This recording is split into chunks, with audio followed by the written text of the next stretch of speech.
This channel does not promote any violent, harmful, or illegal activities. All content provided by this channel is meant for an educational purpose only.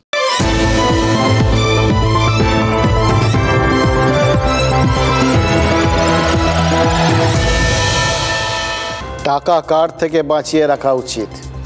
চোর আর রাজপুরুষদের থেকে।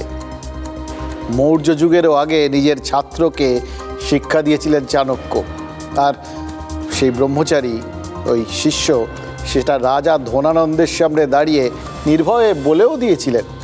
এবং ভাবুন, তার মধ্যে আবার interesting পয়েন্টও ছিল, রাজা ভালো কিসে হয় না প্রজার ভালো করার মধ্যে দিয়ে, না হলে তারও অহিত হয়। এই কাকে অরণ্যের রোদন বলে একটা কথা আছে না, এই লাস্ট লাইনটা শুনে সেটা মনে হচ্ছিল। কিন্তু খেয়াল করে দেখুন, পরশুরাম মানে রাজশেখর বসু, তিনিও তো উৎকোচ তত্ত্ব প্রবন্ধে এই চাণক্যকেই উদ্ধৃত করেছেন। রাজপুরুষ নাকি ওই মাছের মতো ডুবে ডুবে ঘুষ খায়। আর সেটাই যদি হয়, তাহলে আমাদের চারপাশে যা কেলেঙ্কারি দেখি, মানে যেগুলো দুর্নীতি বলে পরিচিত, সেটাই কি আসল রাজনীতি? রাজধর্ম পালনেই পথ দেখাচ্ছে বাংলা। চাণক্যের যুগে শাসন ব্যবস্থার সাথে যুক্ত সব প্রভাবশালী রাজপুরুষ ছিলেন। আর এখনকার সময় রাজপুরুষের ফর্মুলাটা যদি এখনকার সময় পুট করেন, তাহলে কারা কারা রাজপুরুষ হবেন সেটা অবশ্য আলাদা করে আপনাদের বুঝিয়ে বলতে হবে না, আপনারা বুঝে গেছেন। সরকার আর শাসক দলের প্রভাবশালীরা। এবার তারপরেও কারুর কারুর মনে যদি একটু দ্বন্দ্ব থেকে থাকে, তাহলে এই ছবিটা দেখুন। अरे आज के हम लोग टालियों बाड़ी में रहा, तब तक ये बिल्डिंग गिरा, तब लोग खत्म हो जाती रे भाई, खत्म हो जाती। एक तल्ला कोता होती तो ना जो बच्चे हम लोग जानी नहीं, इधर बिना जान करी ना जे আমরা করতে যাব। যে বাবা চলো চলে গেল, আমরা আবার ইনকাম করি, প্রমোটার নেই এখন। আমি এই ছেলে মেয়ে নিয়ে কোথায় যাব? আমরা কোথায় দাঁড়াবো? আমরা আমাদের মানুষ কখন এভাবে কাঁদে? যখন নিজের বাঁচার সম্বলটা হারিয়ে ফেলে। এক্ষেত্রেও তো তাই হয়েছে। আর তাই বুক ফাটা কান্না আর অভিযোগের একটা মিশ্র লাফা স্রোত বেরিয়ে আসছে। কাদের উদ্দেশ্যে? ওই রাজপুরুষদের উদ্দেশ্যে। খেয়াল করে দেখুন, চিটফান্ড থেকে শুরু করে নিয়োগ দুর্নীতি, রেশন দুর্নীতি, আবাসের টাকা নিয়ে নেওয়া ছয়, 100 দিনের কাজের টাকা নেওয়া ছয়, এমনকি তিলোত্তমার ধর্ষণ আর খুনকে কেন্দ্র করে যত রকম স্বাস্থ্য দুর্নীতি প্রকাশ্যে এসছে, সব কিছুতেই তো এই রাজপুরুষদের নাম জড়িয়েছে। এদের বিরুদ্ধে কিন্তু ওই মৌর্য যুগেরও আগে চাণক্য গৃহস্থকে, মানে আপনাকে আমাকে সাবধান করে দিয়ে গেছিলেন। কিন্তু তারপর সময়ের সঙ্গে সঙ্গে যা হওয়ার তাই তো হয়েছে। জেনেই বা চিনেই বা আপনারা বা আমরা কি করতে পারছি। কিন্তু হ্যাঁ, এটা সান্ত্বনা যে রাজপুরুষদের চেনা গেছে। এবার যাদের সম্পর্কে চাণক্য সতর্ক করেছিলেন, সেই দ্বিতীয় ব্যক্তি মানে চোর, তারা কারা? আগস্ট মাসের পর সেই কাজটাও সহজ হয়ে গেছে। আমাদের প্রতিবেশী দেশে শান্তিতে নোবেলজয়ী একজন কুর্সিতে বসে যাবতীয় অশান্তি শুরু করে দিয়েছেন। তিনি আর তার সাঙ্গপাঙ্গরা, তারাই তো হচ্ছেন বর্তমানে উপমহাদেশের সেই বিশেষ গোষ্ঠীভুক্ত মানুষ যাদের বিরুদ্ধে চাণক্য সাবধান করে দিয়েছেন। প্রমাণ চান? দিয়ে দিচ্ছি। মালদার সুখদেবপুর সীমান্তে ভারতের জমি দখল করতে 2 হাত বাড়িয়ে আল দিয়েছেন বাংলাদেশি চাষিরা। শুধু তাই নয়, ভারতের জমিতে বড় বড় গর্ত খুঁড়েছেন তারা। মাটি তুলে নিয়ে যাওয়া হয়েছে, সেটা একটা উদ্দেশ্য, এবং তার সঙ্গে সঙ্গে ওই গর্তগুলো করা হয়েছে যাতে একসঙ্গে অনেকজন তাতে লুকিয়ে থাকতে পারে। শুধু সেখানেই শেষ নয়, কেটে নিয়েছে ফসল, মাথার থেকে কেটে নেওয়া হয়েছে ছোট ছোট আম গাছ। সুখদেবপুরের গ্রামবাসীরা তারা করতে শুরু করেছিলেন, তাতেই ওই গর্তে লুকিয়ে থাকা বাংলাদেশিরা পালিয়েছেন। কিন্তু তার আগে তো যা ক্ষতি করার করে দিয়েছে, যা চুরি করার করে নিয়েছে। ইনফ্যাক্ট আরও বড় চুরি কেন বলি, ডাকাতির উদ্দেশ্য ছিল তাদের। তারা তো ওই গর্ত থেকে বেরিয়ে ভারতে ঢুকে পড়ার তালে ছিল। তাহলে দেখতো 1, 1.5 হাত 2 হাত করে গোটাই বর্ডার কেটে নিয়েছে। 2 হাত ফসল বেশি আছে, ওরা কত লেক কেটে কেটে আমাদের জমি নিয়ে নিচ্ছে। এটা হচ্ছে বাংলাদেশ, এটা বাংলাদেশ আর এটা ভারত। তা আমাদের জমি লেক কেটে কেটে ওদের ফসলে তো কোনো ক্ষতিই নাই। এখানে দেখেন 2 হাত ভিতরে যাবে, দু হাত জমি চেপে এসছে বাংলাদেশিরা, 0 পয়েন্ট আরো এগিয়ে যাবে। বাংলাদেশিরা এটা ইন্ডিয়ার কতগুলো ক্ষতি করছে, ইন্ডিয়ার জমি যত ক্ষতি আছে বাংলাদেশের একটা ক্ষতি নেই। কত ক্ষতি করছে ইন্ডিয়ান গম গুলো কেটে নিয়ে যাচ্ছে। এরকম হালে গম কাটলে থাকবে? দেখেন এ দেখেন কত গম কেটেছে, দেখেন পুরোই দেখেন কত গম কেটেছে, গম কত কেটেছে, ইন্ডিয়ার গম কেটে বাংলাদেশি এসে গম গুলা কেটে কেটে নিয়ে যাচ্ছে। এটা হচ্ছে বর্ডার 0 পয়েন্ট। দেখেন বাংলাদেশে দেখেন কিছুই নাই, একটা ক্ষতি নাই। আমের গাছগুলো দেখেন একটা ডাল কাটা নাই, পাত কাটা নাই। ইন্ডিয়ার গাছগুলা দেখবেন কত কাটা আছে। গাছে আমের গাছের একটা হাল নেই, প্রচুর ক্ষতি।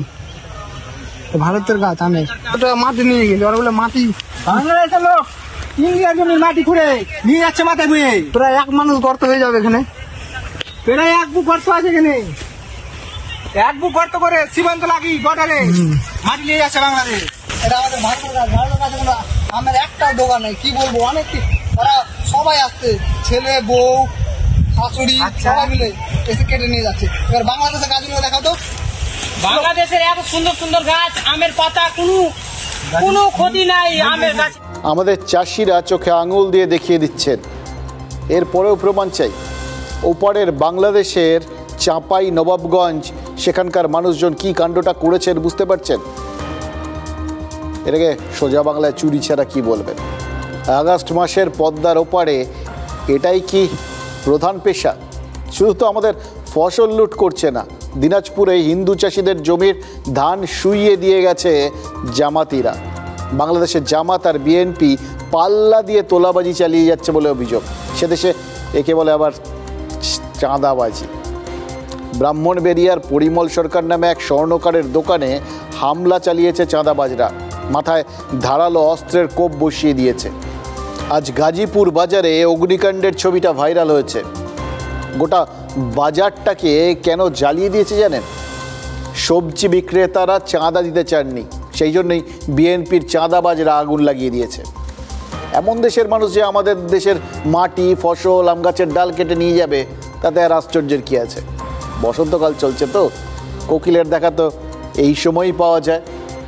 কোকিলের ক্যারেক্টার জানেন তো, ওই পরের বাসায় ডিম পারে। আর বাংলাদেশ, তারা ভারতে নিজেদের উদ্বৃত্ত জনসংখ্যাকে চালান করে দেওয়ার ছক কষে। সীমান্তে অনুপ্রবেশের চেষ্টার পেছনে যে ওখানকার বর্ডার সিকিউরিটি ফোর্স মানে বিজিবি, তাদের প্রত্যক্ষ মদত রয়েছে, সেটা তো বারবার প্রমাণিত। কে শেখাচ্ছে? বড় দাদা পাকিস্তান। ঠিক এই একইভাবে পাক অধিকৃত কাশ্মীর থেকে কাশ্মীরে জঙ্গিদের ঢুকিয়ে দেওয়া হয়। পাকিস্তানের হাই কমিশনার কাল রাজশাহীতে বাংলাদেশের পুলিশ একাডেমিতে গেছিলেন। ভাবুন তো, একজন রাষ্ট্রদূত তিনি পুলিশ একাডেমিতে যাচ্ছেন, কি কাজ তার সেখানে? এবার পুলিশকে ওই একই ট্রেনিং দেওয়া হবে নাকি? তার মানে ইয়াহিয়া খান ওই 71-এ যাদের কালো নাটা বাঙালি বলে নাক ছিটকেছিলেন, 2025-এ গিয়ে তাদের জন্যই হঠাৎ প্রেম উথলে উঠেছে। আর পাকিস্তানের মতো দেশ যা শেখাতে পারে, বাংলাদেশ এখন সেটাই শিখছে। মালদার হবিবপুরের অনুরাধাপুরে আজ ভোরের ঘটনা। অস্ত্র নিয়ে অনুপ্রবেশের চেষ্টা হয়েছিল, এক মহিলা বিএসএফ জওয়ান গুলি চালিয়ে সেটা রুখে দিয়েছেন। আর যারা ঢুকে বসে রয়েছে তাদের ছেকে বার করতেও এখন রাজ্যে রাজ্যে তল্লাশি অভিযান চলছে। মহারাষ্ট্রের ঘাটকোপারে বাংলাদেশের জাতীয় পরিচয়পত্র সহ নাগরিকরা সব গ্রেপ্তার হচ্ছেন। আর ছত্তিশগড়ের রায়পুরে 2000-এর বেশি লোককে আজ আটক করেছে পুলিশ, যারা ওই রোহিঙ্গা আর বাংলাদেশি বলেই সন্দেহ করা হচ্ছে। তাদের কাগজপত্রগুলো সব খতিয়ে দেখা হচ্ছে। বুঝতে পারছেন কি পরিস্থিতি?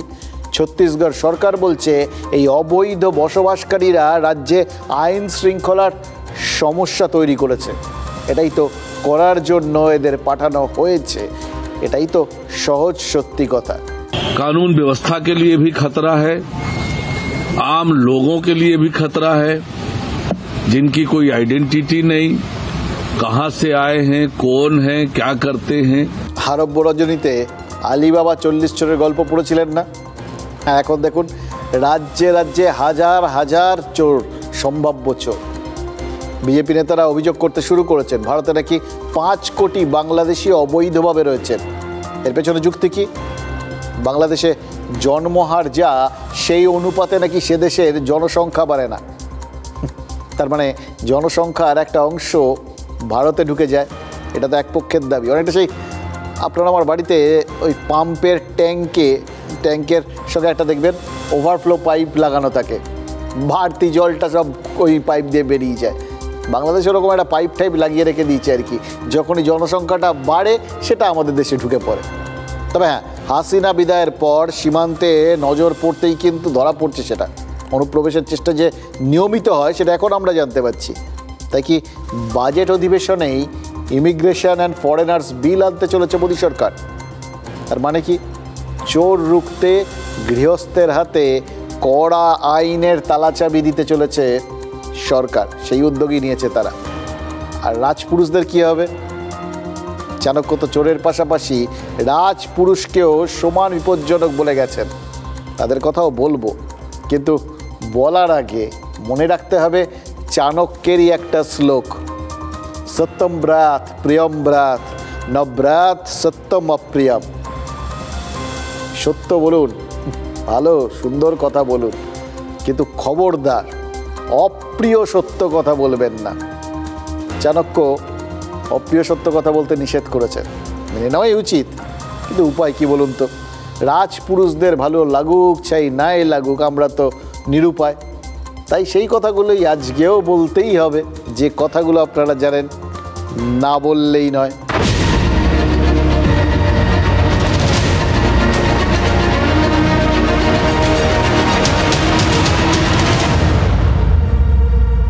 এবং চাণক্য অনেক কিছু বলে গেছেন, আজকে তার টুকরো টুকরো জিনিসগুলো আমরা একদম মেনে চলবো ঠিক করেছি, কিছু কিছু মানবো না। কোনটা মানবো না তো বলেই দিলাম আপনাদের।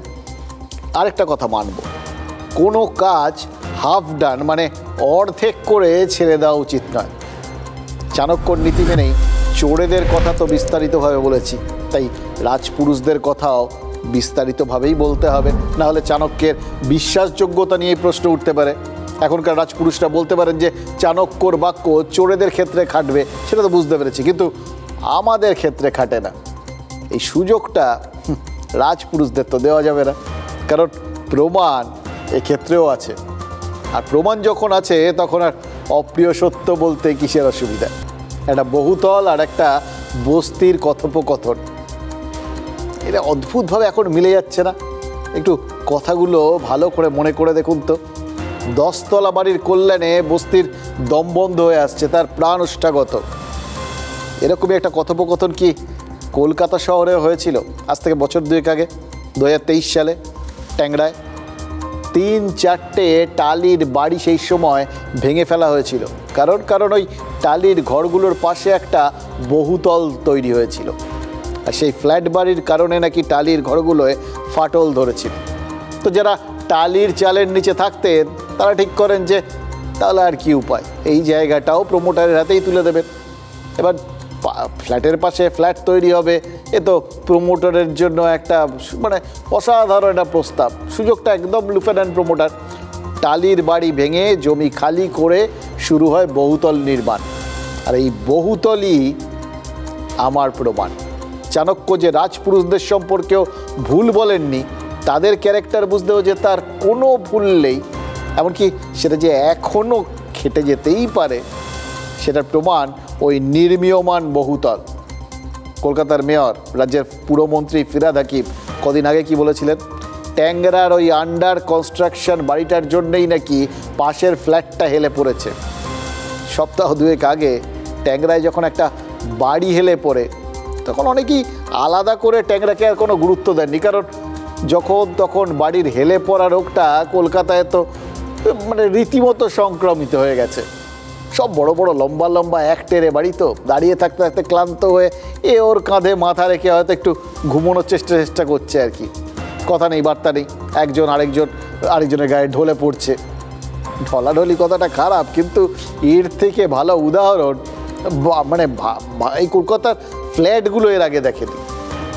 ট্যাংরার আগে বাঘাযতীন, তার আগে গার্ডেন রিচ, সব জায়গাতেই আচমকা একটা বাড়ি আরেকটা বাড়ির ওপর হেলে পড়ছে বা ধসে গেছে। কোথাও মানুষের প্রাণ গেছে, কোথাও মানুষকে ঘর দৌড় ছেড়ে পালাতে হয়েছে।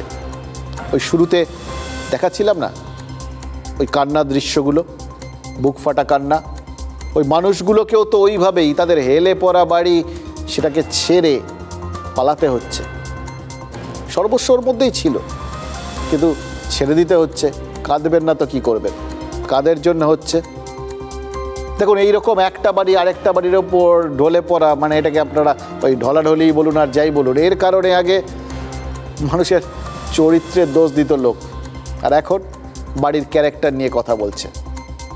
বাড়ির ক্যারেক্টার মানে বাড়ি তো জড়বস্তু, তার চরিত্র তৈরি করে না দিলে সেটা নিয়ে তো আলাদা করে কথা বলার কোনো জো নেই। অর্থাৎ যিনি বাড়ি বানাচ্ছেন তিনি কিভাবে বানাচ্ছেন, বাড়ির মাল মশলা কেমন দিচ্ছেন, 1 নম্বর বালির বদলে 3 নম্বর বালি মেশাচ্ছেন কিনা, নাকি সিমেন্টের ভাগ কমিয়ে মশলায় বালি বেশি দিচ্ছেন, এরকম বহুবিধ ব্যাপার আছে। তারপর আরও আছে টিএমটি বারে কম্প্রোমাইজ করছেন কিনা। এই সমস্ত জিনিসের ওপর যেমন ওই বাড়ি বা বহুতলের ভবিষ্যৎ নির্ভর করে, তেমনই তো বাড়িটা কোথায় তৈরি হচ্ছে সেই জমির চরিত্রই বা কেমন, ভিত কতটা শক্তপোক্ত, তার উপরেও তো সমানভাবে নির্ভর করে। অর্থাৎ একজন মানুষের স্থায়িত্ব, তার কর্ম, তার ব্যাপ্তি, এই সব কিছু যেরকম তার সুদৃঢ় চরিত্রের উপর নির্ভর করে, একটা বাড়ির তারও কিন্তু দাঁড়িয়ে থাকা, তার সুদৃঢ় ভবিষ্যৎ, সেটাও কিন্তু ওই চরিত্রের ওপর নির্ভর করে। এই সব কিছু দিয়ে একটা বাড়িকে বা ফ্ল্যাটকে চেনা যায়, চরিত্র নির্ধারণ করা যায়। এবার যদি চরিত্রে গণ্ডগোল থাকে, যিনি বাড়ি বানাচ্ছেন তিনি যদি কোথাও সমঝোতা করে থাকেন, মানে হচ্ছে ওই বড় করার আপব্রিঙ্গিং আর কি, বড় করার ক্ষেত্রে, শিক্ষা দেওয়ার ক্ষেত্রে যেরকম গণ্ডগোল থাকলে ভবিষ্যৎ জর্জরে, চরিত্র লজ্জরে, ঠিক সেরকম আর কি। যারা বাড়িটা বানাচ্ছেন তিনি যদি কোথাও গিয়ে ঠিকভাবে তৈরি না করেন তাহলেই তো গণ্ডগোল। ট্যাংরায় তো তাই হয়েছিল, আর সেটা ফিরহাদ হাকিমই কনফার্ম করেছিলেন। ওর ড্যামেজটা হচ্ছে পাশের বাড়ির ইয়ের জন্য। তো আমরা এবার নির্ণয় নিয়েছি পাশের বাড়িটা যেটা ইলিগাল, যেটা নোটিশ সেই জুলাই মাস থেকে দেওয়া ছিল না, 8 মানে কি মাস, অগাস্ট থেকে দেওয়া ছিল, ওটা হয়ে 408 করে সেটাকে ভাঙা স্টার্ট করবে। ওই বাড়িটা ভেঙে দিলে হয়তো এই বাড়িটা, তারপরে স্ট্রাকচার ইঞ্জিনিয়ার হয়তো স্টেবিলিটি দিতে পারে। হ্যাঁ, সাদা বাড়ি। ভাবুন তো, ওই ট্যাংরায় বাড়িটা হেলে না পড়লে কত কিছু অজানা থেকে যেত, জানাই হতো না। আজ যে নির্মীয়মান বাড়িটা নিয়ে এত কথা বলছি, সেই বাড়িটা গত বছর আগস্ট মাসেই ভাঙার নির্দেশ দিয়েছিল কলকাতা পুরসভা, কিন্তু বাড়ি ভাঙা হয়নি। ভাঙার জন্য তো একটা যুৎসই কারণ দরকার, হয়তো তার জন্য পুরকর্মীরা অপেক্ষা করছিলেন, তাদের মনে হচ্ছিল এখনও কারণটা ঠিক যুৎসই হয়নি, পাশের বাড়িটা কবে হেলে পড়বে সেটার জন্য তারা হয়তো দিন গুনছিলেন।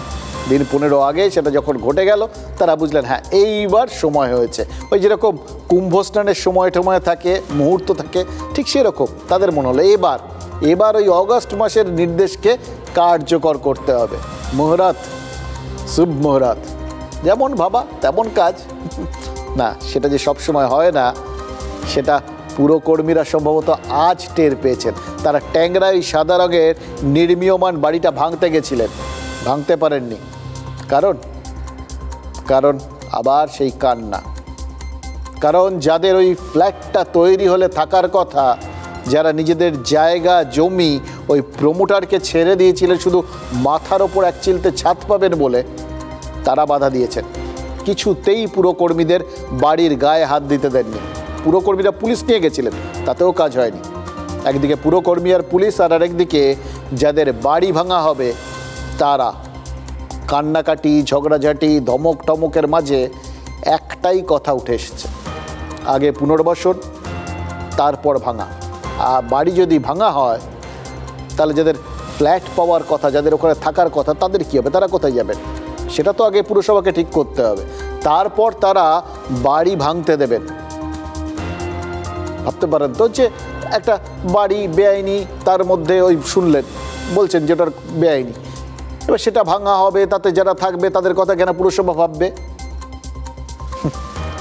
কারণ আছে তো। ধরুন আপনি একটা ফ্ল্যাটের জন্য জায়গা দিলেন বা টাকা দিলেন, যাই দিন না কেন, সেটার যদি কোনো মূল্যই না থাকে, সেটা যদি রাতারাতি তামাদি হয়ে যায়, রিটার্ন হিসেবে আপনি যদি ফ্ল্যাটটা না পান তাহলে আপনি কি করবেন? রেগে যাবেন, ক্ষোভে ফেটে পড়বেন, হতাশ হবেন। আপনি যা যা করবেন ট্যাংরার বাসিন্দারাও তাই তাই করেছেন। তারা তো বলছেন তাদের ভবিষ্যৎ কি, তাদের তো কোনো দোষ নেই। এই জায়গাটাই তো আসল কথা। তারা তো তাদের মতো করে যা করার করে দিয়েছেন। প্রমোটারকে তারা জায়গা বা টাকা দিয়ে দিয়েছেন, তার পরিবর্তে ফ্ল্যাটটা পাবেন, এটাই তাদের কথা ছিল। এখন যদি এসে পুরসভা এতদিন পর যদি বলে যে ওটা বেআইনি, যদি বলে নির্মাণে ত্রুটি বিচ্যুতি, যদি বলে যে ফ্ল্যাটটা ভেঙে মাটিতে মিশিয়ে দেওয়া হবে, তাহলে তাদের কথা ভাবার দায়টা কার? সবাইকেই, প্রমোটার তো বটেই, পুরসভাও কি সেই দায় এড়াতে পারে? পুরসভা মানেই প্রশাসন, সরকার। আজ সারাদিন এই প্রশ্নটা করেও যখন উত্তর আসেনি, তখন এত রাত্রে এই প্রশ্নের পেছনে আর বেশি সময় খরচ করব না, বরং অন্য একটা প্রশ্ন করি। আচ্ছা, ট্যাংরার এই বহুতলটা যে নিয়ম মেনে তৈরি হচ্ছে না, এটা ধরা পড়লো কবে? ফিরহাদ হাকিম বলেছেন গত বছর অগাস্টে ওই বাড়িটা ভাঙার নির্দেশ দিয়েছিল পুরসভা। তার মানে ওই সময়ই ত্রুটি ধরা পড়ে।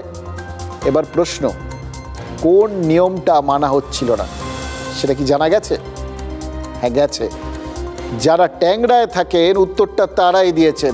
ট্যাংরায় ওই এলাকায় অধিকাংশ বহুতলেরই নাকি কোনো প্ল্যান পাস হয়নি, বহু বাড়ি নাকি অনুমোদনহীন। এবার অনুমোদনহীন মানেই তো বেআইনি। অগাস্টে যে বাড়িটা বেআইনি বলে চিহ্নিত হয়, সেটা তারপরেও কাজ চলছিল কি করে? ভাঙার কথা হলে তো সেটা বহু আগেই ভেঙে ফেলার কথা, তারও আগে কাজ বন্ধ করার কথা, তাই না? বিপজ্জনক বাড়ির বোর্ডটা তো সবার আগে ঝোলানোর কথা, এর কোনোটা হয়নি কেন? মঞ্চ প্রস্তুত, কুশীলবরাও তৈরি, কিন্তু নাটক শুরুর আগেই ছন্দপতন। এটা কি হাতে বানানো মুয়া? গোল করলাম, বেকা হলো, ভেঙে দিলাম। मार के काट दे, फेंक दे, यहाँ से कोई हिलने वाला नहीं है। ট্যাংরায় বাড়ি ভাঙতে আসা পুরকর্মীদের বাধা দিলেন ওই নির্মীয়মান বহুতলে যাদের সংসার পাতার কথা তাঁরা। ঘেরাওয়ের মুখে পুরকর্মীরা, বহুতলের গেট বন্ধ করে তুমুল বিক্ষোভ। এই যাই পদক্ষেপ নেওয়া হচ্ছে তাদের সুরক্ষিত রাখার জন্য এবং তাদের সুরক্ষাকে মাথায় রেখেই পদক্ষেপ নিচ্ছে কলকাতা পুরসভা। 20টির বেশি পরিবারের এই ফ্ল্যাটে ওঠার কথা ছিল। কেউ 15, কেউ 18, কেউ আবার 20 লাখে কিনেছিলেন ফ্ল্যাট। ধার দেনা করে টাকা দেওয়ার পর সেই ফ্ল্যাট ভাঙার সিদ্ধান্ত মানতে পারছেন না। মানতে না পেরে পুরকর্মী আর পুলিশকে আটকাচ্ছেন, আর আটকাতেই বলে ফেলছেন সেই কথাগুলো, যে কথাগুলো রাজপুরুষদের চিনতে আমাদের সাহায্য করবে। আনলিগাল বাড়ি সব বলা জানি, যত বাড়ি আছে এটা না। এখানে বেআইনি বাড়ি মানে লিগ্যাল বাড়ি আছে, বেশিরভাগই বেআইনি আছে। কর্পোরেশনের কোনো এখানে লিগ্যাল জমি না যে মেন কাগজপত্র পাবো আমরা। এখানে নটারি হিসেবে নর্মাল কাগজপত্র যে হ্যাঁ তোমাকে এইটা দেবো, এই দেবো লেখা আছে, ব্যাস। ওইটা নিয়ে পুলিশের কাছে গেলেও কিছু হবে না। নিম্নবিত্ত এলাকা, চারপাশে বস্তি, সেই বস্তিতে গজিয়ে উঠছে সস্তার বহুতল, গজিয়ে উঠছে সস্তার ফ্ল্যাট। পরিকল্পনাহীনভাবে, পুরসভার পারমিশন ছাড়া কিভাবে সম্ভব? ম্যাজিশিয়ানটা তাহলে কে বা কারা? ট্যাংরার সাদা বাড়ি আজ নয়তো কাল ভাঙা পড়বে। ম্যাজিশিয়ানদের চেনা যাবে কি? শুনলেন তো কাউন্সিলরের কথা। আরে মানুষের জন্য কত দুশ্চিন্তা, তাদের বাঁচানোর জন্য, সুরক্ষার জন্য কত ভাবনা, সব এতদিন পর। কলকাতার এই গুলশান কলোনির নাম সামনে এসেছিল সুশান্ত ঘোষকে খুনের চেষ্টার পর। জানা গেছিল তপসিয়ার ওই কলোনির বহু বাসিন্দারই নাকি কাগজ নেই। এই ট্যাংরায় পুরকর্মীরা এই দীর্ঘদিন আগে নির্দেশ দেওয়া একটা বেআইনি বাড়ি ভাঙতে যাওয়ার পর জানা যাচ্ছে ওই এলাকার বহু বাড়িরই নাকি কাগজ নেই, অনুমোদন নেই। বেআইনি বাড়ি পুরসভা আজ নয়তো কাল তো ভাঙবেই। ঢাল করবে কলকাতা হাইকোর্টের পর্যবেক্ষণকে। বিচারপতি অমৃতা সিনহা আজ বলেছেন যে পুলিশ দিয়ে বেআইনি বাড়ি যদি ভাঙা না যায় তাহলে আধা সেনা নামাতে হবে। আধা সেনা নিয়ে পুরকর্মীরা যদি এরপর ট্যাংরায় যান, কেন্দ্রীয় বাহিনী তো, কেন্দ্র রাজ্য যৌথ উদ্যোগ হলে তখন কি আর টিকবে এই মানুষজনের সম্মিলিত প্রতিরোধটা? দেখুন, কেন্দ্রীয় বাহিনী থাকা সত্ত্বেও ভোট কিভাবে করা যায় সেটা রাজনৈতিক কর্মীরা জানেন, কিন্তু এরা তো সাধারণ মানুষ। আধা সেনাকে ট্যাংরার ওই বহুতলের বাসিন্দারা আদৌ ঠেঙাতে পারবেন কি? দেখুন, পুরসভা যখন বলছে যে ওটা বেআইনি নির্মাণ, আদালত বলে দেওয়ার পর তখন সেটা তো ভাঙাই উচিত, আইনি মেনেই ব্যবস্থা নেওয়া উচিত, সব ঠিক আছে। কিন্তু আইন এক জায়গায় মানা হবে, আরেক জায়গায় মানা হবে না। আর আইনটা যাদের বলবৎ করার কথা তারা অর্ধেক সময় ঘুমিয়ে থাকবেন, তারপর হঠাৎ ঘুম থেকে উঠে আইনের কথা মনে হবে, সেটা কি হয়? ট্যাংরার বাসিন্দারা বলছেন যে তাদের অধিকাংশ এলাকার অধিকাংশ বাড়ি নাকি বেআইনি। এবার বেআইনি মানে পুরসভার পারমিশন ছাড়াই তৈরি হয়েছে এই বহুতলগুলো। তাহলে বাকি বহুতলগুলোর কী হবে? আবার কোথায় কবে কোন ফ্ল্যাট হেলে পড়বে, কার কাঁধে মাথা রাখবে, তার জন্য অপেক্ষা করতে হবে।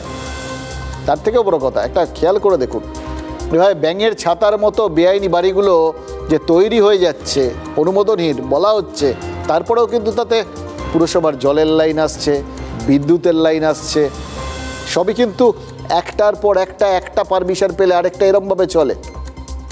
আর তার থেকেও বড় কথা, কাউন্সিলর বা পুলিশ কিচ্ছু জানেন না। তা কি হয়? যে জমিগুলোতে ফ্ল্যাটগুলো গজিয়েছে সেগুলো তো খাস জমি, সেখানে সরকারের দেওয়া ঠিকা টেনেন্সির কাগজপত্র নিয়ে থাকতেন বস্তিবাসীরা। সেই জমি প্রমোটারের হাতে দিয়ে দিয়েছেন, তারা সেটাতে ফ্ল্যাটও তুলে দিয়েছেন। ঠিকার কাগজেই জল বা বিদ্যুতের ব্যবস্থা হচ্ছে, তাও না হয় বুঝলাম। কিন্তু ওই জমিতে তো টালির চালের ঘর ছিল, কিসের জোরে সেটা ওই রকম বেআইনি বহুতল হয়ে গেল? বিরোধীরা বলছেন ঘুষের জোরে। এবার কে ঘুষ খায় সেটা তো চাণক্যকে কোট করে রাজশেখর বসু বলে গেছেন। এই ঘুষ খাওয়ার ঘুষের রোগ নাকি রাজপুরুষদের আসে। এবার নেতা, পুরপ্রতিনিধি, পুলিশ, ইঞ্জিনিয়ার, রাজপুরুষ কে বা কারা, কাদের কথায় আজকের জন্য চাণক্য বলেছেন? তার সময় তো রাজপুরুষ ডিফাইন করাটা খুব সহজ ছিল। আজকে তিনি কি ডিফাইন করতে পারবেন এদের মধ্যে কারা তার কথা মতো টাকা নিচ্ছেন আর তার বিনিময়ে সাধারণ মানুষকে অনিশ্চয়তার দিকে ঠেলে দিচ্ছেন? সত্যিই বলা মুশকিল। নির্দিষ্ট কেউ নাকি সকলে, সেটা হয়তো কোনো দিন কোনো আইন আদালত হলে টলে জানা গেলেও যেতে পারে, নাও যেতে পারে, কত কিছুই তো জানা যায় না। যেমন এখনও জানা যায়নি ওই তিলোত্তমার ধর্ষণ আর খুনের ঘটনায় একজন ছিল না, অনেকজন। যাই হোক, যদি কোনো দিন একটু জানা টানা যায় তাহলে এটাও হয়তো নিশ্চয়ই জানা যাবে যে ওই হেলা বাড়িগুলো কোন রাজপুরুষের বা কোন রাজপুরুষের ম্যাজিকের ফল। মালকড়ি নিয়ে সব বাড়ির প্ল্যান ছাড়া বাড়ি করতে দিয়েছে, ইএমআই করে, ব্যাংক লোন করে, সর্বস্ব দিয়ে মধ্যবিত্তরা, নিম্নবিত্তরা বাড়ি তৈরি করেছে। মাসে মাসে ইএমআই দিতে হয়, তাদেরকে তো ফ্ল্যাট দিতে হবে। প্রচুর সরকারি ফ্ল্যাট আছে, আগে ওদেরকে সরকারি ফ্ল্যাট অ্যালট করা উচিত। মুখ্যমন্ত্রী তো মানবিক, 200% নিজেই বলেন 200% কাজ করে দিয়েছেন। এক্ষেত্রে অমানবিক হলে তো চলবে না। কেন এইরকম একটা বাড়ি তৈরি করা হলো অথবা করতে দেওয়া হলো? কর্পোরেশন কি করলো অথবা কেন দেখলো না, অথবা কি করে স্যাংশন দিল, কি করে মেনে নিল? দায়টা কি ফ্ল্যাট ওনারদের? আমরা তো আমাদের অবস্থান পরিষ্কার করেছি যে কোথাও কোনো অশুভ শক্তি, দু একটা অসাধু প্রমোটার এই ধরনের কাজ করে থাকে, সতর্ক থাকতে হবে, পুরো প্রশাসন ব্যবস্থা নিচ্ছে। আমাদের নেতা নেত্রী আর শহরের এই বাড়িগুলোর মধ্যে কেমন একটা মিল খুঁজে পাচ্ছেন না? নেতা নেত্রীরাও কিন্তু মাঝে মধ্যেই এ দল ও দলের দিকে হেলে ঠেলে পড়ে। অবশ্য হেলে পড়লেও ফের দিব্যি গা ঝাড়া দিয়ে সিনা টান করে রাজনীতিটা করে যান। কারণ নেতারা জানেন নিজেরা হেলে পড়লেও কিভাবে ভাবমূর্তিকে সোজা রাখতে হয়, অনেকটা ওই পিসার হেলানো টাওয়ারের মতো। তারা জানেন যে ভাবমূর্তিটা একবার হেলে গেলে তার সোজা করাটা খুব মুশকিল হয়ে যায়। যতই ভিন রাজ্যের সংস্থা বা টেকনোলজি আনা হোক না কেন, বাড়িও কিন্তু একবার হেলে গেলে সোজা করা খুব মুশকিল। দেখুন, নেতারা হেলেন বলেই হয়তো বাড়িগুলো হেলে যায়। তারা যদি স্ট্রিক্ট থাকতেন, সোজা থাকতেন, তাহলে হয়তো বাড়িগুলো হেলে যেত না। এবার স্ট্রিক্ট হওয়াটা যে কতটা মুশকিল সেটা তো স্যালাইন কাণ্ডে বোঝা যাচ্ছে।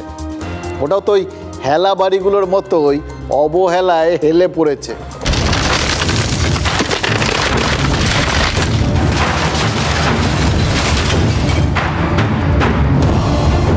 হেলা বাড়ি সোজা করা মুশকিল, স্যালাইন হেলে গেলে ভাবছেন তো এটা কোনো কথা হলো? স্ট্যান্ডটা সোজা করে দিলেই তো স্ট্রেট হয়ে যাবে।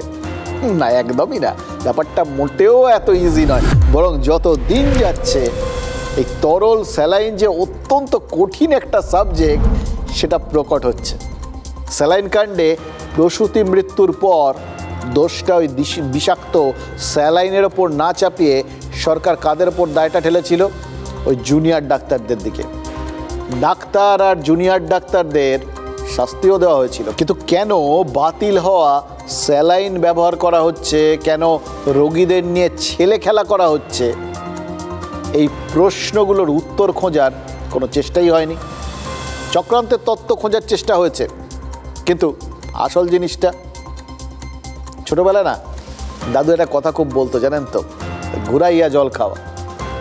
এই বাতিল স্যালাইন বাতিল না করে তখন ডাক্তারদের ওপর দায় চাপানো হলো। শেষমেশ সরকার কি করেছে জানেন? মানে স্বাস্থ্য দপ্তর ওই পশ্চিমবঙ্গ ফার্মাসিউটিক্যালের স্যালাইন ব্যবহারে নিষেধাজ্ঞা জারি করেছে স্বাস্থ্য ভবন। তার মানে স্যালাইনটাই ভুল ছিল, বিপদের ছিল, সেটা ঘুরিয়ে মানা হয়েছিল শেষমেশ।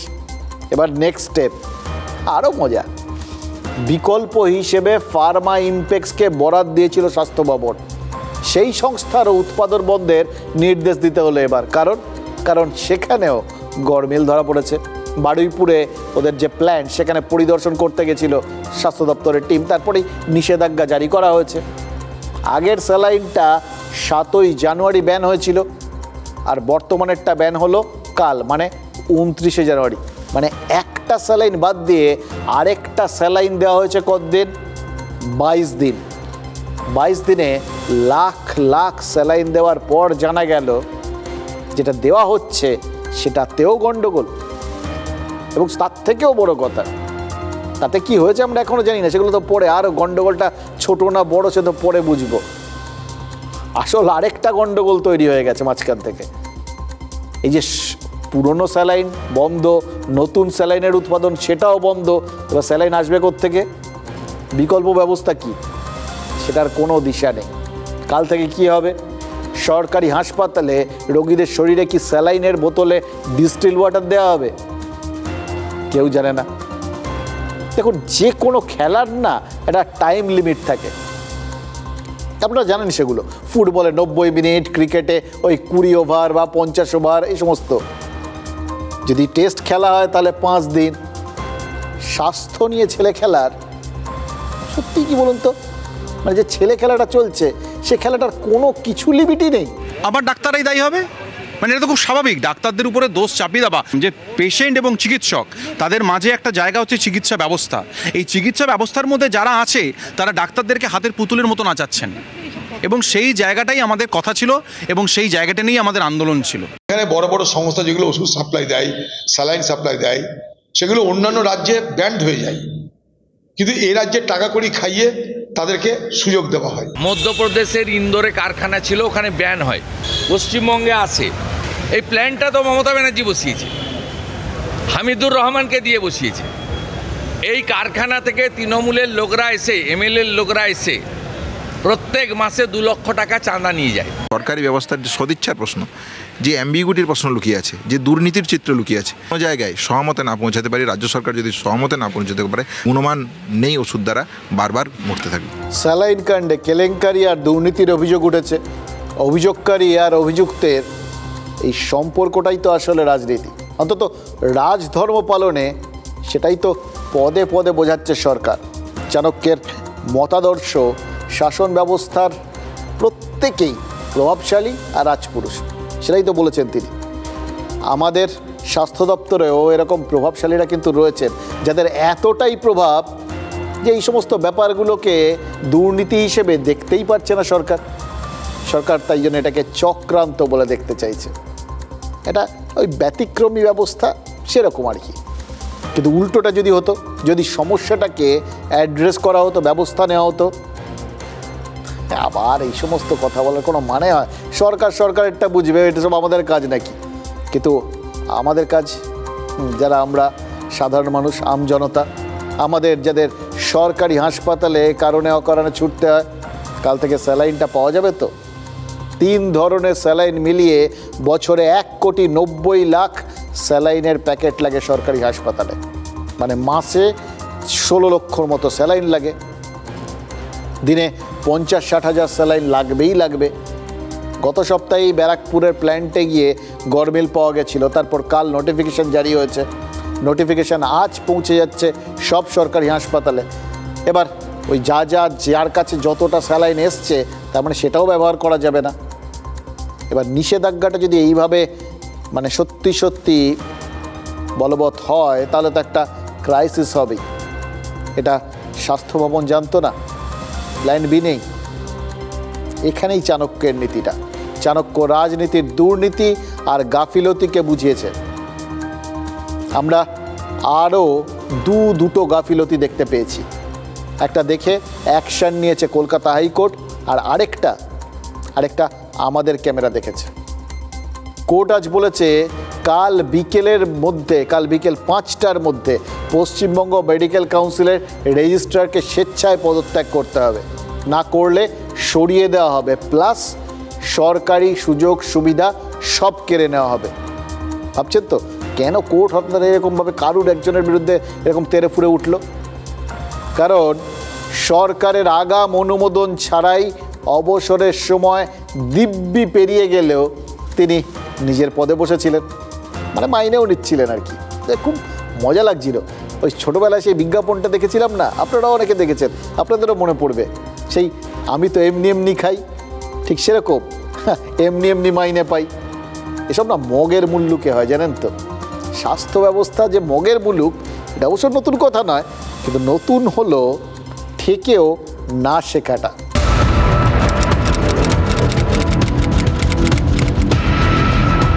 ড্রাগ কন্ট্রোল থেকে যে বলা হচ্ছে এইগুলো স্টোরগুলো নিয়ে, এরপর এইগুলোর থেকে যদি ফাঙ্গাস ক্রিয়েট হয় তাহলে কার দায়িত্ব স্যার? শীতাতপ নিয়ন্ত্রিত নয় একটা স্টোর, এবার পেটির ওপরে পেটি এভাবে স্টোর করা আছে। এটা তো ড্রাগ কন্ট্রোল থেকেও ভিজিট করে যাচ্ছে। কিছু বলবেন স্যার? কিছু বলবেন?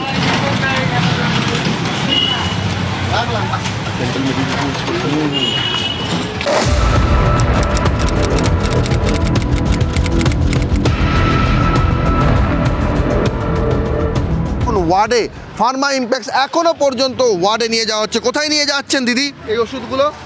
ফার্মা ইম্প্যাক্টের ওষুধগুলো কোথায় নিয়ে যাচ্ছেন? কোথায় নিয়ে যাচ্ছেন? ওয়ার্ডে দেওয়া হবে, কিন্তু এটা স্টপ ম্যানুফ্যাকচারিং অর্ডার হয়ে গেছে। এগুলো নতুন, এটা ফার্মা ইম্প্যাক্ট স্টপ বলতে পারবো না, ফার্মা ইম্প্যাক্টের স্টপ ম্যানুফ্যাকচারিং অর্ডার হয়ে বলতে পারবো না স্যার।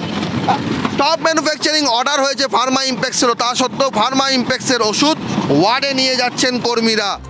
দিল্লিতেও বোতলের জল নিয়েই তো বিতর্ক, তবে স্যালাইন নয়, যমুনার জল, যা বোতলে পুরে প্রচার শুরু করেছে আম আদমি পার্টি। অরবিন্দ কেজরিওয়াল অভিযোগ করেছেন যে যমুনা নদীর জল প্রবল বিষাক্ত, কিন্তু সেটা তার দায় নয়, কারণ বিষাক্ত করেছে হরিয়ানা। রাজনীতিকরা এটা বলেন, সবসময় তারা করেন না, ওরা করে। যাই হোক, কিন্তু তার এই বক্তব্য নিয়ে মোদির থেকে রাহুল গান্ধী সকলেই কেজরিওয়ালের নিন্দা করেছে। মানে মোদি এবং রাহুলকে এক সুর করে দিয়েছেন কেজরিওয়াল। এই যমুনার জলই কিন্তু বয়ে বয়ে প্রয়াগের সঙ্গমে পৌঁছচ্ছে, সেখানে তো কোটি কোটি মানুষ ডুব দিচ্ছেন, মুখে ঢুকেও যাচ্ছে। এই দূষিত জল থেকে তাদের বিপদের আশঙ্কা নেই তো?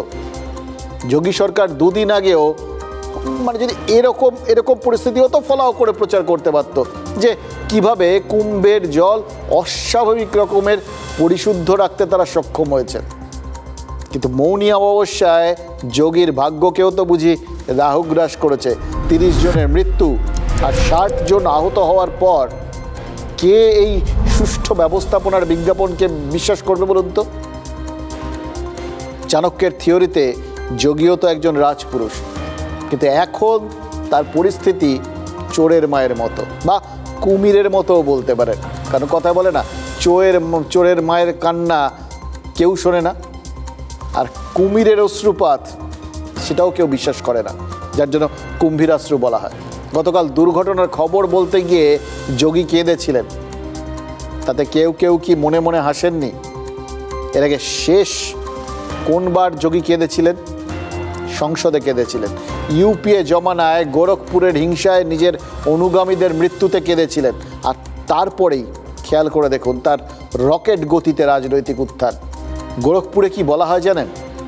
বলা হয় যোগী কাঁদলে নাকি মনে মনেও হাসতে নেই, কারণ যোগীর কান্না নাকি ওই গন্ডারের মাথা ঝোঁকানোর মতো, হামলার পূর্বাভাস। কিন্তু এবার যোগী হামলাটা করবেন কার উদ্দেশ্যে? তার প্রশাসনের গাফিলতি আর ঢিলেমিতেই তো এত লোক মারা গেছেন বলে সবাই অভিযোগের বন্যা ছোটাচ্ছে। ভিভিআইপি কালচার নিয়ে বিরোধীরা অভিযোগ তুলেছেন এবং সেটা তো পক্ষান্তরে মেনেও নিয়েছে যোগী প্রশাসন, তাদের কাজকর্মেই সেটা প্রমাণ। 4 ফেব্রুয়ারি পর্যন্ত ভিভিআইপি এন্ট্রি বন্ধ রাখা হয়েছে। আবার সেটা নিয়েও অখিলেশ যাদব প্রশ্ন তুলেছেন যে এখন ভিভিআইপিদের কেন দোষারোপ করা হবে। আসলে তার এখন মনে পড়েছে তিনিও তো ওই ভিভিআইপি কার্ড নিয়েই ডুবটা দিয়ে এসেছিলেন স্পেশাল কোটায়, সাধারণ ভক্তদের তো আর কার্ড দেওয়া হয়নি। কিন্তু যোগীর কপাল এত খারাপ যে প্রয়াগরাজে আজ আবার আগুন লেগেছে। কুম্ভক্ষেত্র থেকে 6 কিলোমিটার দূরে একটা বেসরকারি টেন্টে আগুন লাগে আর তারপর 15টা তাঁবু পুড়ে গেছে। মানে বুঝতে পারছেন, বিপত্তির পর বিপত্তি। আর যোগী কোণঠাসা। বিরোধীরা এতেই খুশি হয়ে যেতে পারতেন, কিন্তু যোগীতে তো থামতে চান না তারা। যোগী যে ষড়যন্ত্রের অভিযোগ করেছেন তার ভিত্তি কি? আজ সোশ্যাল মিডিয়ায় একটা ইঙ্গিতবাহী পোস্ট করেছেন কুণাল ঘোষ। তিনি লিখেছেন, শুনলাম যোগী শিবির চক্রান্তের অভিযোগ করছেন। যদি তাই হয় তাহলে সেটা কারা করলো? যে বা যারা দিল্লির রাজনীতিতে যোগীর উত্থান চায় না তারা।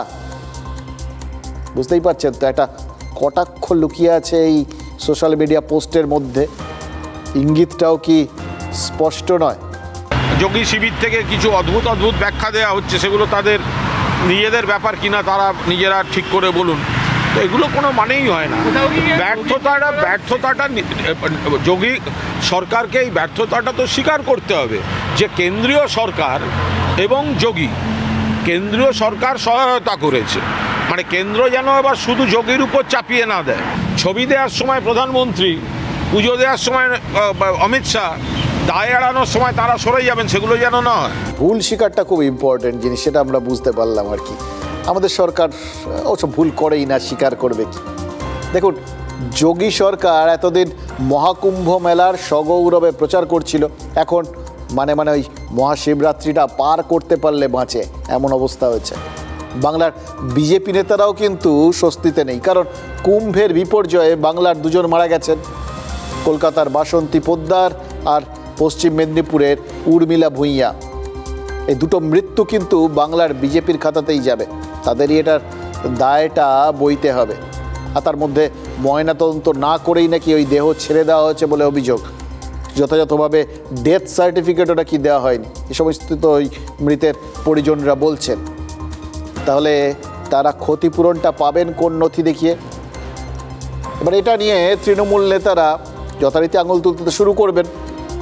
বিজেপি নেতারা তখন কি জবাব দেবেন? অবশ্য তারা তাদের প্ল্যান বি একটা তারা রেডি করেছেন, এটা বুঝতে পারছি। জবাব তারা দিতে শুরু করেছেন। একটা ভাইরাল ভিডিও বঙ্গ বিজেপির অস্ত্র। নদিয়ার হরিণঘাটার নগরুকরায় দাসবেরিয়া দাস গোলপাড়ডাঙ্গা প্রাইমারি স্কুল, সেখানকার টিচার ইনচার্জ কাশিরাম বর্মন বাগদেবীর আরাধনা করতে চেয়েছিলেন। তারপরেই স্থানীয় তৃণমূল বুথ সভাপতি আলিমুদ্দিন মণ্ডল নাকি হুমকি দিয়েছেন, পুজো করা যাবে না। সেই রেশ কাটার আগেই যোগেশচন্দ্র ল কলেজে সরস্বতী পুজোয় বাধা দেওয়ার অভিযোগ উঠেছে। এখানে কার বিরুদ্ধে অভিযোগ? তৃণমূল ছাত্রনেতা সাব্বির আলীর বিরুদ্ধে। তিনিই বাধা দিচ্ছেন বলে অভিযোগ। চারু মার্কেট থানায় লিখিত অভিযোগ দায়ের করা হয়েছে। বুঝতে পারছেন, রাজনীতিতে সংখ্যাটা খুব ইম্পর্টেন্ট।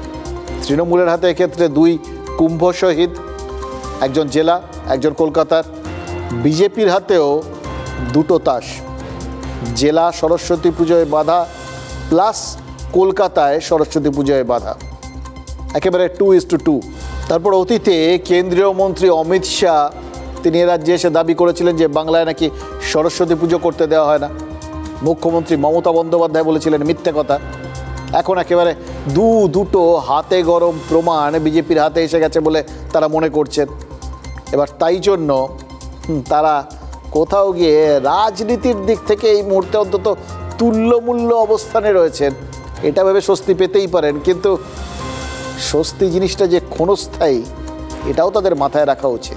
এর কিছু বহিরাগত যারা আর কি বাইরের লোক, বেসিক্যালি মোহাম্মদ শাব্বির আলী এবং গ্রুপ, ওই জায়গার তোলাবাজ, তারা কলেজের ভেতরে ঢোকে আমাদের সরস্বতী পুজোকে প্রিভেন্ট করার চেষ্টা করে। বলছে আনোয়ার শাহ দিয়ে গেলে মেরে ফেলে রেখে দেবে।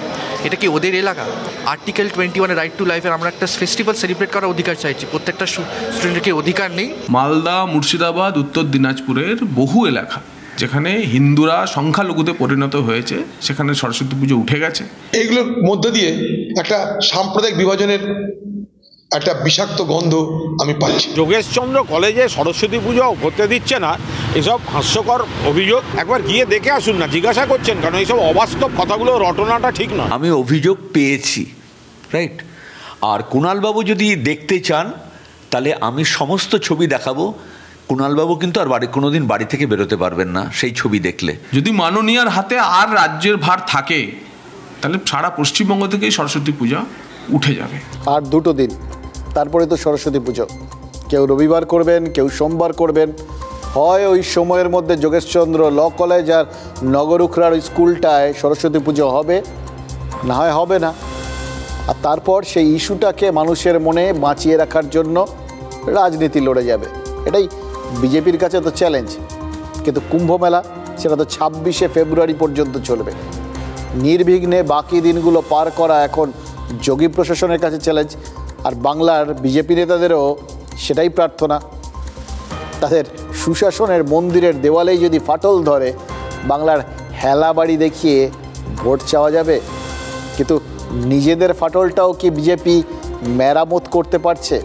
পার্টির সিস্টেম অনুযায়ী মন্ত্রী হয়ে গেলে 2 পদে থাকে না, এটা পার্টির পরম্পরা আছে, লিখিত কোথাও কিছু নাই। তো আমরা চেষ্টা করি আরও যেন নতুন দায়িত্ব নিজে পুরো সময় দিক। মন্ত্রীও পুরো সময়ের কাজ, সভাপতি তো পুরো সময়ের কাজই, 24 ঘন্টাও কম পড়ে। তো সেই জন্য সেটা হবে বোধহয়, সেই প্রক্রিয়া শুরু হয়েছে। দিলীপ ঘোষ কি প্রস্তুত যদি দল আরেকবার তাকে দায়িত্ব দেন? আমি তো জলে ঝাঁপ দেওয়ার জন্য প্রস্তুত থাকি সবসময়। আমাকে কেউ বলেনি তোমাকে এমএলএ হতে হবে, এমপি হতে হবে, তোমাকে সভাপতি হবে, আগে থেকে অনেক ভাবিও নিয়ে। তো সেই জন্য পার্টি যদি মনে করে দিলীপ ঘোষকে প্রেসিডেন্ট করবে তো আমি পার্টির কথা মানবো, কিন্তু পেছনে তাকাবার কোনো মানে হয় না। আমি আমার দুটো ইনিংস খেলে দিয়েছি 6 বছর। তো সেই জন্য নতুন নেতৃত্ব নিয়ে আসা হোক। আমিও 60 বছর পার করলাম, তো 40, 45, 50 বছরের যুবককে দেওয়া হোক যে ছুটাছুটি করবে। পশ্চিমবাংলার রাজনীতি মানে সবসময় ময়দানে থাকতে হয়। কথা আমি সাংবাদিকদের সামনে বলি না, আর সাংবাদিকদের সামনে আমার অন্তত প্রিন্সিপাল, আমি কখনোই এসব জিনিস সাংবাদিকদের সামনে কোনোদিন বলি না। যে বা যারা বলবেন তারাই এর ব্যাখ্যা দিতে পারবেন, আমি এর মধ্যে। এই ফেসবুকে মাঝে মধ্যে জানেন তো বিভিন্ন জিনিসপত্র ঘুরে ফিরে আসে, তো আজকেই আসছিল। তাতে ওই একবার নাকি বাংলার শিল্পী সংসদ, মানে যেখানে ওই চিত্র সব তারকারা সবাই খেলতেন, তাদের সাথে মোহনবাগান ইস্টবেঙ্গলের প্রাক্তনদের একটা মিলিত দলের একটা নাকি ফুটবল ম্যাচ হয়েছিল। তাতে অভিনেতা দিলীপ রায় তিনি একটা গোলও করে বসেছিলেন, এবং গোল করার পর তিনি শটান ওই হাফ টাইমের সময় জার্সি ফার্সি খুলে ফেলেন।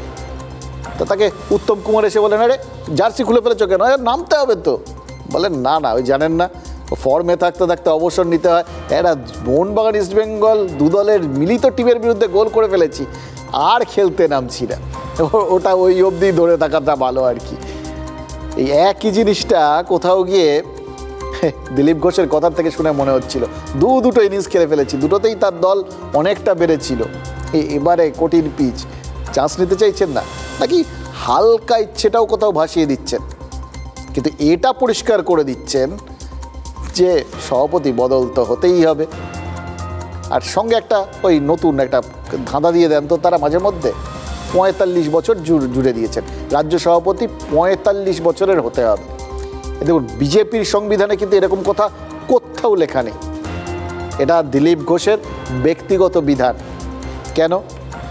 শুভেন্দু এবং সুকান্ত মজুমদার দুজনেই ওই বয়সের সীমাটা পেরিয়ে গেছেন, আর দিলীপ ঘোষ নিজেও ধরে নিয়েছেন দল তাকে সম্ভবত পুনর্বিবেচনা করবে না। আর যদি পুনর্বিবেচনা করে তাহলে তো ওই তত্ত্বটা খাটছে না, তখন তো তিনি দল চাইলে জলে ঝাঁপ দিতে প্রস্তুত। তাহলে এমন কি কেউ রয়েছেন যার বয়স 45-এর আশেপাশে? সঙ্গের ভাণ্ডারে কোন বিবিধ রতন রয়েছে আমরা তার খোঁজ পাবো কি করে? অনেক দিন ধরেই তো বিজেপির রাজ্য বিজেপির সভাপতি কে হবে তাই নিয়ে টালবাহানা চলছে। দিলীপ ঘোষও তো রাজ্য রাজনীতিতে ধূমকেতুর মতো এসেছিলেন। আমার তো ৪৫ বলতে সৈয়দ মুজতবা আলীর দেশে বিদেশে উপন্যাসের একটা সংলাপ মনে আসছে, মাখু চিহল ও পঞ্জম হস্তম, পাস্তুন ভাষা, মানে আমি তো ৪৫ নম্বরের কয়েদি। দিলীপ ঘোষ এটা বলেছেন কিনা সেটা বলতে পারবো না।